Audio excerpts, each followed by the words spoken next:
Hey, this is Idea Cochise with Cochise Rome. Weighing in on the weight classes, episode 13A, the preview to UFC 140. Alistair Overeem going up against Brock Lesnar in the main event. Let's get into it. Welterweight bout, Dong Kyung Kim versus Sean Pearson. In the welterweight matchup that pits the fighters Dong Kyung Kim and Sean Pearson, who are both coming off devastating losses to two rising fighters in Carlos Condit and Jake Ellenberger respectively, has inadvertently made this fight for the title of who just got caught and who's a gatekeeper. Since both have wrestling backgrounds, the younger competitor with the harder matchup in recent fights has to be considered the favorite, and that's the stun gun. Both men like to push the pace, to a degree. Pearson's age will be a factor being the slower fighter. I just can't see the stun gun getting caught in any of the traps that Sean has laid out for him. This fight should have Kim's hand raised before the third frame. Bantamweight bout, Nam Phan versus Jim Hedis. I don't like doing picks on guys I've only seen fight a few times, but Jimmy Hedis has impressed me. Although fighting mainly on the local circuit of MMA promotions, he has been extremely active. Including this event, Hedis will have fought 10 times in 2 years, with all of his current 9 victories coming by way of submission. Once again, most of the fights are difficult to get footage on, and those bouts are to lesser competition. However, from what I've seen, he has not been in any real danger yet, and I doubt highly that his opponent will put him in that situation.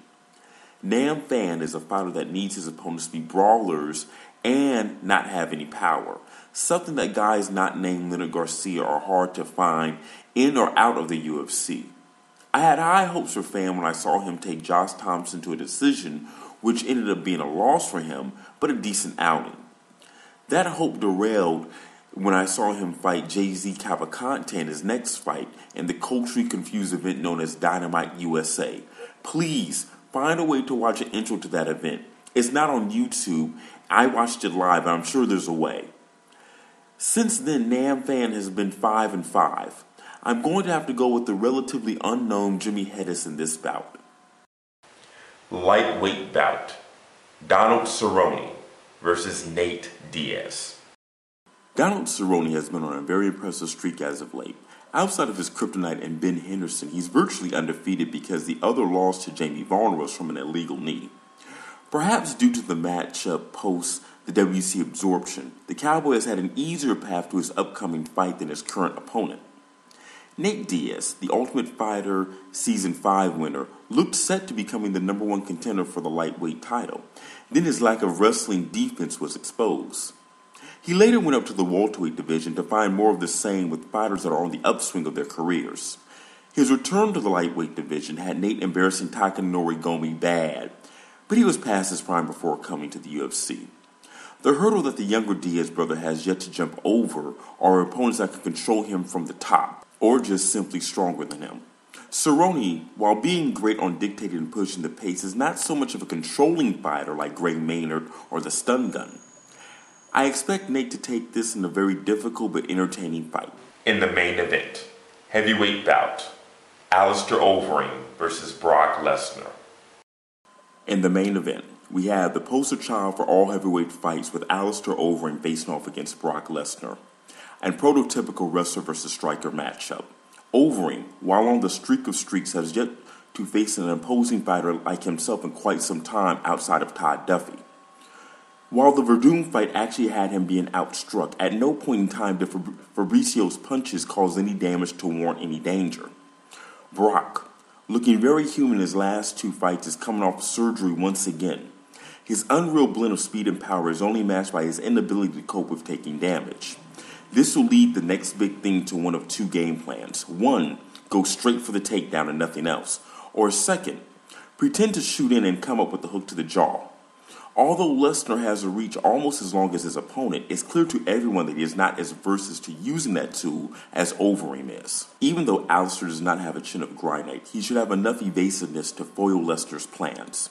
The key point to this fight is that Alistair may or may not have an answer to Brock's takedowns, but Brock does not have an answer to Overeem's striking. There's a lot of talk about all the outside interference that both fighters are going through in preparation at the time of this video. I see it canceling each other out as well as being a major excuse for whomever loses. Overeem by round 2, round 3 of the first 5 minutes is a flex-off round.